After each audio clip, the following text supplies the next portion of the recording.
sini saya akan menjelaskan pengertian kearifan lokal. Kearifan lokal merupakan nilai-nilai, adat istiadat, dan tradisi yang tumbuh dari masyarakat setempat sebagai hasil adaptasi mereka terhadap kondisi alam, sosial, dan budaya. Kearifan lokal bertujuan untuk menjaga keharmonisan antara manusia, alam, dan lingkungannya. Dalam konteks Kalimantan Selatan ini tercermin arsitektur rumah hubungan tinggi yang memiliki nilai simbolis, fungsional, dan ekologis. Di Kalimantan Selatan, rumah adat Banjar, khususnya rumah hubungan tinggi, adalah contoh nyata kearifan lokal yang memperlihatkan kemampuan masyarakat Banjar untuk beradaptasi dengan kondisi alam seperti banjir dan iklim tropis. Kemudian rumah ini tidak hanya tempat tinggal, tetapi juga simbol status sosial dan budaya Banjar. Rumah hubungan tinggi adalah salah satu rumah adat suku Banjar yang dulu digunakan oleh kaum bangsawan dan raja. Namun, nama tersebut diambil dari bentuk atapnya yang menjulang tinggi dan curam. Nah, di sini kami menggunakan miniatur rumah hubungan tinggi.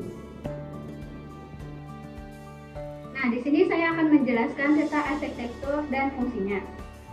Yang pertama ada atap sirap. Sirap terbuat dari kayu ulin yang dikenal sangat tahan terhadap kelembapan cuaca ekstrim. Sirap terbuat dari kayu ulin yang sangat cocok untuk wilayah tropis seperti Kalimantan Selatan yang sering menghadapi curah hujan tinggi. Kayu ulin juga tahan lama, bahkan bisa bertahan ratusan tahun. Nah, yang kedua ada bahan kayu ulin. Kayu ulin dipilih karena ketahanannya terhadap air dan kelembapan. Selain itu, kayu ini sangat kuat dan tidak mudah lapuk. Oleh karena itu, masyarakat Banjar menjadikannya bahan utama dalam membangun rumah yang dapat bertahan lama. Nah, mengapa sih rumah hubungan tinggi ini dibangun di atas panggung? Jadi, rumah hubungan tinggi ini dibangun dengan struktur panggung untuk mengatasi masalah banjir di daerah Banjarmasin, yang mana memiliki banyak sungai. Struktur panggung ini juga membantu meningkatkan sirkulasi udara di bawah rumah, menjaga kesejukan di dalam rumah, dan melindungi dari binatang liar. Selanjutnya, mengapa sih atap hubungan tinggi ini miring? Karena untuk mempermudah aliran hujan dan mencegah terjadinya bocor. Dan juga dari kemiringan atap hubungan tinggi ini melindungi bagian dalam rumah dari terik panasnya matahari.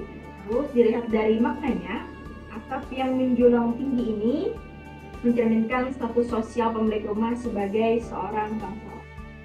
Untuk ornamen ukiran dinding dan tiang rumah hubungan tinggi sering dihiasi dengan ukiran khas Banjar yang berbentuk flora dan motif simbolis. Ukiran ini tidak hanya sebagai dekorasi, tetapi juga memiliki makna filosofis seperti harapan untuk kehidupan yang harmonis dan kesejahteraan. Apa sih filosofinya dari rumah hubungan tinggi ini? Nah, di sini ada terbagi menjadi 3 filosofi. Yang pertama, tingginya hubungan atap dan sistem rumah panggung merupakan bentuk adaptasi terhadap kondisi alam Kalimantan Selatan yang rawan banjir dan memiliki iklim tropis yang lembab. Selain dari adaptasi lingkungan, filosofi rumah ini juga mencerminkan stratifikasi sosial di masyarakat Banjar. Pada zaman dahulu, rumah hubungan tinggi hanya dimiliki oleh kaum bangsawan atau keturunan raja saja. Yang terakhir, filosofi dari struktur rumah hubungan tinggi ini mencakup ruangan-ruangan yang memiliki fungsi sosial dan ritual, seperti ruang tamu yang luas untuk menerima tamu penting dan melaksanakan upacara adat. Ayo kita mengenal fungsi sosial dan budaya rumah hubungan tinggi. Selain tempat tinggal, rumah hubungan tinggi berfungsi sebagai pusat kegiatan sosial dan upacara. Rumah ini sering digunakan untuk menyelenggarakan pernikahan, acara adat Banjar, dan tempat berkumpul keluarga besar. Kesimpulannya, rumah hubungan tinggi bukan hanya tempat tinggal, tetapi juga cerminan kearifan lokal masyarakat Banjar dalam menghadapi tantangan alam dan sosial. Pelestarian rumah ini penting agar nilai-nilai tradisional tetap hidup di tengah modernisasi.